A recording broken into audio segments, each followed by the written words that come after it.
Olá, turma! Hoje nós iremos falar um pouco sobre os cuidados gerais que a enfermagem precisa ter na administração dos medicamentos.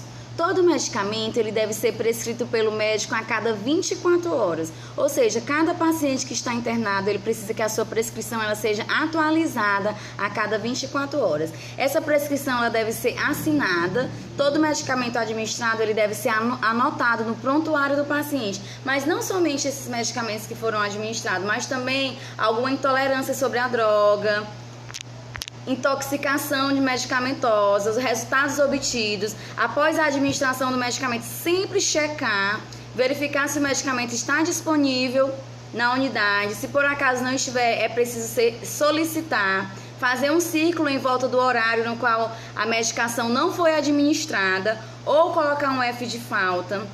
Evitar conversas que impeçam a concentração. Gente, conversas paralelas no momento de preparo de medicação, ela induz muito ao erro, então elas precisam ser evitadas.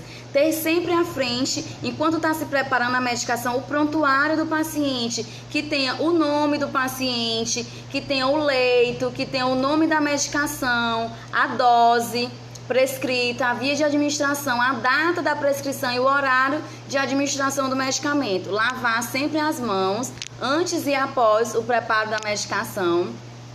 Ler o rótulo do medicamento, observando o prazo de validade, a cor, o aspecto. Nunca administrar uma medicação sem rótulo. Nunca administrar um medicamento que foi preparado por uma outra pessoa. Nunca administrar um medicamento se existir dúvidas. Se existem dúvidas, elas precisam ser esclarecidas pelo enfermeiro, pelo farmacêutico e até mesmo pelo médico. Orientar o cliente sobre o procedimento que irá ser realizado nele. Identificar o cliente antes de administrar o medicamento, solicitar que ele diga o seu nome completo, se certificar exatamente que é aquele cliente através do prontuário, observar a pontualidade da administração, se uma medicação ela precisa ser administrada de 6 em 6 horas, de 8 em 8 horas, de 12 em 12 horas, elas precisam ser administradas naquele horário, para que não caia o efeito farmacológico. Nunca tocar com a mão os comprimidos, as cápsulas, as drágeas. Ter sempre o cuidado de limpar com uma gaze o vidro de medicamento antes de guardá-lo. Se sempre que você for guardar uma medicação que é líquida, limpar a tampa com uma gaze, certificar se o paciente está fazendo alguma dieta, o tipo de alimentação, o jejum, as suspensões de medicamentos que ele já teve antes de prepará-lo, tá? Fazer rodízio nos locais de aplicação dos medicamentos, nunca aplicar as medicações sempre no mesmo local. Checar no prontuário, organizar o material após ter utilizado, descartando aquilo que não vai mais utilizar, desprezando o material contaminado e sempre utilizar os 7 certos da administração de medicamentos. Quais são eles? Primeiro, prescrição certa. Segundo, validade certa. Terceiro, cliente certo. Quarto, medicação certa. Quinto, dose certa. Sexto, via de administração certa. E sétima, hora certa. Pessoal, a administração de medicamentos não é um serviço simples, mas é um serviço que traz muita responsabilidade. Tem que ter habilidade, tem que ter técnica, tem que ter conhecimento. É necessário que seja uma administração que tenha eficácia. Então, para que isso aconteça, vocês precisam conhecer as terminologias dos medicamentos, as vias de administração. Existem muitos medicamentos com um nome muito parecido, por isso é importante conhecer a terminologia, a via de administração, os efeitos que os medicamentos produzem no nosso organismo. E com relação à sala de preparo dos medicamentos, como é que ela deve ser? Ela deve ser um local iluminado, ventilado, as janelas têm que ter proteção contra insetos, tem que ter a caixa de perfuro cortante para desprezar os materiais cortantes, como agulha, bisturi. As bancadas, elas precisam ser limpas com água e sabão ou com álcool 70 a cada turno e sempre que for necessário. O local deve ser um local tranquilo, livre de barulhos. uma coisa muito importante, assim que terminar de preparar a medicação, é necessário que ela seja identificada com uma fita adesiva. Nessa fita adesiva você coloca o leito, o número, o nome do paciente, a medicação, a dosagem, a via de administração e o horário da administração daquele medicamento. E assim, para cada via de administração, nós temos os cuidados específicos. E para a via oral, quais são os cuidados que a enfermagem precisa ter na administração desse tipo de medicamento? Lavar as mãos antes e após o preparo dos medicamentos, perguntar ao cliente o seu nome, se apresentar caso ele não lhe conheça, mostrar segurança, atenção às necessidades do cliente, verificar se o cliente ele é alérgico a algum medicamento, explicar o que vai ser feito e solicitar a colaboração do cliente, verificar as condições durante o procedimento e observar as reações dele após, eliminar todas as dúvidas com respostas simples, explicações simples, cumprir os 7 certos, misturar um medicamento que ele tem um sabor desagradável com alimentos. Isso é, se o medicamento ele não for incompatível com alimento, que a gente já viu que tem medicamento que ele não pode ser administrado juntamente com alimentos. Observar se o cliente não teve alguma aspiração, manusear o medicamento todo com técnica asséptica, não colocar a mão no medicamento, não devolver o restante do medicamento ao frasco, as sobras elas precisam ser suspensas, administrar por último os medicamentos sublingual. Se você for fazer uma série de administração de medicamentos por vias diferentes, por último é a sublingual, porque ela tem uma ação mais rápida. Checar os medicamentos no prontuário logo após a administração. Não esqueçam, anotar tudo no prontuário. Quais são os cuidados da enfermagem que eu preciso ter na administração por via sublingual? Eu tenho que seguir os 7 certos no preparo da medicação. Eu tenho que pedir para o meu cliente abrir a boca, eu colocar o medicamento sob a língua dele, observar se o cliente não engoliu o medicamento, porque o medicamento sublingual ele não é para ser engolido. Não colocar a mão na medicação, utilizar sempre uma gaze para realizar o procedimento e orientar o cliente para não tomar água até que o medicamento ele seja dissolvido. E quais são os cuidados na aplicação de medicamentos por via tópico? Após abrir a pomada, tem que colocar a tampa virada para cima dentro da bandeja. Depois eu tenho que desprezar aquela primeira porção antes de utilizar. Colocar a pomada sobre uma espátula, como a gente pode ver aí na figura, sem contaminá-la. Nunca recolocar essa espátula dentro do pote. Se for necessário mais pomada, deixe uma espátula dentro do pote para ir retirando e colocando sobre gás estéreo. Use somente a quantidade necessária, não desperdice e depois registre o procedimento e o aspecto da lesão no prontuário. Quais são os cuidados que eu preciso ter? Os cuidados de enfermagem na administração de medicamentos por via auricular, no ouvido. Não utilizar soluções geladas, porque elas são desconfortáveis, elas causam náuseas e tontura. Eu preciso aquecer essa medicação com a minha mão, colocar dentro da mão ou colocar assim por um tempo, porque a temperatura do corpo ela acaba aquecendo, e aí eu então posso colocar em banho-maria. Na presença de alguma secreção, usar sempre luva em todos os procedimentos. Colocar o cliente sentado com a cabeça ligeiramente inclinada para o lado ou posicionar ele de lado. E aí você vai distender o meato acústico externo da orelha do cliente, assim, abrindo, para facilitar que a medicação ela alcance o tímpano. No adulto a gente puxa suavemente para cima e para trás. Já nas crianças a gente puxa para baixo e para trás. Instalar a quantidade de gotas que são prescritas sem contaminar o frasco do medicamento. Ou seja, eu não posso triscar o meu tubinho de medicamento na orelha do cliente. Eu tenho que solicitar que ele permaneça em decúbito lateral nessa posição de 2 a 3 minutos. Depois, se for necessário, repetir o mesmo procedimento do outro lado. Se assim tiver sido prescrito, recolher o material utilizado, deixando a unidade do cliente em ordem e depois desprezo os resíduos, tá? E aí depois eu anoto tudo no prontuário, todo o procedimento. Quais são os cuidados que a enfermagem precisa ter na administração de medicamentos via ocular? Coloca o paciente sentado, com a cabeça hiperestendida, como a gente pode ver na figura. Limpa os olhos com água boricada, com soro fisiológico ou mesmo com água destilada. Pingar a gota sobre o fônix do olho. Não deixar a gota cair sobre a córnea, para que não possa provocar aquela sensação desagradável. Após a aplicação, pedir para o cliente fechar os olhos e a seguir que abra, fecha e abra, permitindo assim que o medicamento ele se espalhe pelo olho. Ofereça gaze para o paciente secar os olhos sem esfregar, fechar o frasco, fechar logo. Não colocar colírio na geladeira, tá? Exceto se por acaso o fabricante falar que ele precisa ser armazenado na geladeira. Rotular o frasco. Depois que aquele frasco for aberto, eu preciso colocar um rótulozinho colocando a data que foi aberta, a hora, o nome do responsável, porque em média os colírios após abertos eles só duram 15 dias, tá? Proteger esse colírio, esse frasco da ação da luz, depois registrar tudo no prontuário, deixar tudo anotadinho. Quais são os cuidados que eu preciso ter também quando eu utilizo pomada no olho?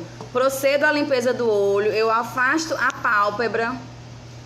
A pálpebra introduz uma pequena quantidade no saco conjuntival, como a gente pode ver na figura, usando a própria bisnaga da pomada. Não encosta esse tubo no olho do paciente. Peça para que ele feche a pálpebra e mova o globo ocular de um lado para o outro, para cima e para baixo, permitindo assim que essa pomada ela se espalhe. Depois limpa a bisnaga da pomada com gaze limpa, fecha e guarda. De preferência, as pomadas elas precisam ser de uso individual, se isso for possível. Depois anota tudo no prontuário do cliente. Quais são os cuidados que eu preciso ter com medicações por via nasal? Coloco o cliente de preferência deitado, com a cabeça bem inclinada para trás, permitindo que o medicamento ele possa penetrar facilmente pela cavidade nasal. Não encostar o contra-gotas no cliente, segurar esse contra-gotas ligeiramente acima das narinas para introduzir a gotas, dirigindo a sua extremidade para a parte média da concha superior. Instruir o cliente a permanecer deitado de costas por alguns minutos para que o medicamento ele seja absorvido e após fazer o que? Anotar tudo no prontuário. Quais são os cuidados na administração de medicamentos por via retal? O cliente ele precisa estar na posição de decúbito lateral esquerdo, como a gente pode ver nessa figurinha aí, preta e branca, com a perna superior fletida, e aí é inserido o supositório retal, segurando a extremidade com a gaze.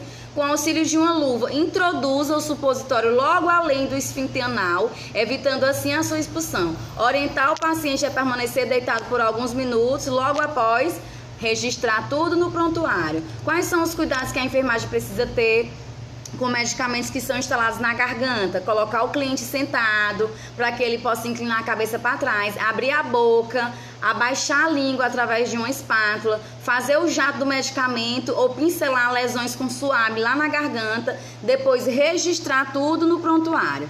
Quais são os cuidados que a enfermagem precisa ter na administração de medicamentos por via inalatória? Essa via inalatória ela tem uma vantagem muito grande, porque elas são administradas através dela pequenas doses e aí tem um efeito muito rápido. Os efeitos adversos são minimizados. E aí, os cuidados que deve ter. Quando a gente utiliza o aerosol, sempre manter ele limpo, né? Sempre limpar antes e após o uso. E a inalação, esse produto de inalação, às vezes a gente tem um espaçador para evitar tocar esse produto na boca, principalmente porque a medicação ela causa muito amarela os dentes. Quais são os cuidados na administração que eu preciso ter por via parenteral? Aqui a gente sabe quais são as vias, né? Que é a via intramuscular, subcutânea, endovenosa e intradérmica. Nessas vias a gente utiliza algumas seringas, aí a gente pode ver que a gente tem as seringas de tamanho 1 ml, 3 ml, 5 ml, 10 ml, 20 ml. E também para esses tipos de vias, a gente tem os tamanhos dos calibres das agulhas. A gente tem agulha de várias cores, verde, preta, rosa, cinza, e cada um é destinado a um tipo de via.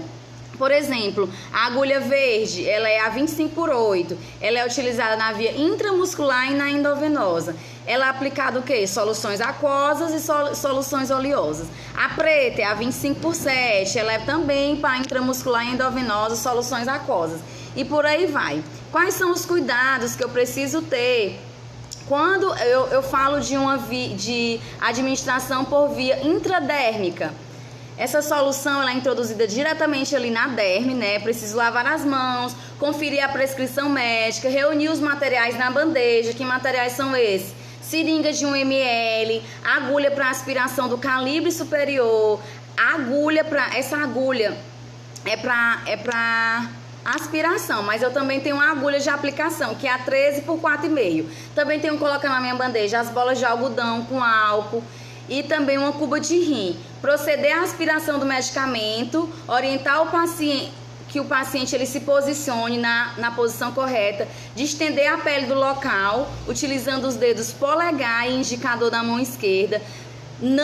Nessa via de administração, a gente não realiza a antisepsia. Por quê? Porque ela possibilita reações falso-positivas, por exemplo, numa vacina. Se necessário, pode-se lavar o local antes do procedimento e secar, mas sem esfregar, tá certo? E aí a gente segura a seringa, mantém o bisel da agulha para cima, introduza suavemente, usando o ângulo de 10 a 15 graus. Aí você aspira um pouquinho para ver se nenhum vaso foi atingido. Logo após, você injeta lentamente a solução. Caso algum vaso seja atingido, caso venha um pouquinho de sangue, aí você tem que preparar uma nova solução e desprezar a anterior. Observa a formação de uma pápula. Após a injeção total da solução, retira a agulha. Não pode fazer massagem. Após a administração dessa medicação por via intradérmica, não se faz massagem. Se por acaso apresentar algum sangramento no local, aí você comprime suavemente com uma bola de algodão seca, mas não pode esfregar e nem massagear. Observa as reações do paciente, se tem alguma anormalidade. Se tiver tudo ok, despreza o material que não vai mais ser utilizado, seringa, agulha, lava as mãos e anota sempre o procedimento, como todas as outras vias, anota no prontuário. Quais são os cuidados que eu tenho que ter na administração por via subcutânea? Praticamente os mesmos cuidados. Aí a diferença é porque eu preciso fazer uma prega. De acordo com essa figura, eu preciso fazer uma prega com o meu dedo indicador e o meu dedo polegar para que a medicação ela seja realmente administrada no local que ela precisa ser administrada, que é na via subcutânea. Porque senão, se eu não fizer essa prega, a agulha, ela passa, ela se aprofunda um pouco mais e ela é administrada num local que não deve ser. Os locais mais comuns, a gente vê aí na barriga, na parte da coxa e nos deltoides, no braço, tá? Lavar as mãos, preparar o medicamento, é basicamente o mesmo procedimento para essa via. E quais são os cuidados que eu tenho que ter na via intramuscular? Na via intramuscular eu também vou lavar as mãos, vou preparar todo o meu material.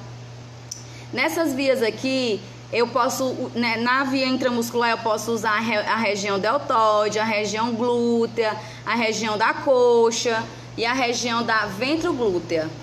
Tem todas essas imagens aqui, todas as figurinhas dos locais de aplicação, tá? Quais são os cuidados que eu tenho que ter na via intravenosa? A via intravenosa, como todas as outras, preparar o medicamento, preparar o material. Depois que eu preparo o material, eu escolho a veia, eu garroteio sem comprimir exageradamente. Acima do local escolhido, que eu coloco o garrote. Eu peço para o cliente fechar a mão e abrir, manter o braço imóvel, fazer antisepsia ampla, logo abaixo do local que está comprimido. Aí expelir todo o ar da seringa com a mão, que não é a mão dominante. Aí você estica a pele, fixa a veia e segura o algodão embebido em álcool. Coloca o bisel da agulha voltado para cima. Segura o canhão da agulha com o dedo indicador da mão direita e a seringa com os demais dedos. Aí você introduz a agulha e após o refluxo de sangue na seringa, aí você pede para o cliente abrir a mão e com a mão esquerda você retira o garrote. Aí você administra a medicação, retira a agulha, comprime o local com algodão também sem massagear, tá certo? Tem vias que você pode massagear, mas tem vias como essa daqui você não pode. Quais são os... Aqui a gente tem os tipos de agulha, né? Aqui os tipos de gelco, os tamanhos, né? Também tem os tipos de scalp, tamanho 21, tamanho 23, tamanho 27 e por aí vai.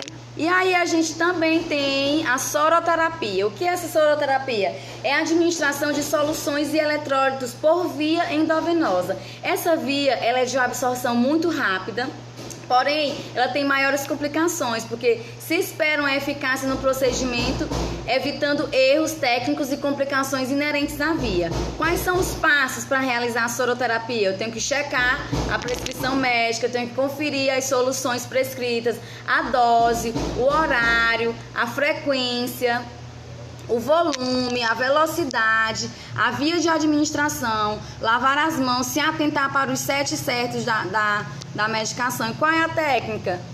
Eu tiro o lacre da seringa, eu abro sem contaminar o embolo, eu abro o lacre da agulha, eu conecto a agulha na seringa, eu protejo a minha seringa, depois eu aspiro o medicamento e coloco no soro, certo? E aí a gente tem também alguns erros que podem acontecer por conta de negligência, por conta de... Além da negligência, por conta da falta de atenção, por conta da imperícia, a posição inadequada do bisel, podem ocorrer hematomas, que é o extravasamento do sangue, flebites, esclerose, por aí vai os erros que eu tenho por falta de conhecimento e técnica. Heparinização de um catéter venoso totalmente implantável. A heparinização ele é um dispositivo intravenoso heparinizado.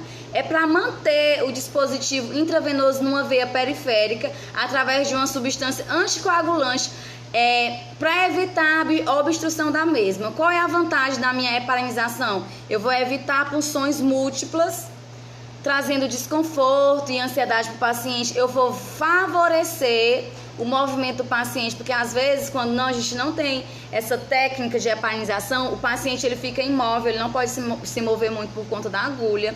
Já essa técnica de heparinização ela é possível favorecer uma maior durabilidade da veia, porque também devido a muito tempo a agulha às vezes acaba perdendo o acesso. E aqui não, pode demorar mais tempo e diminui também o risco de uma sobrecarga hídrica.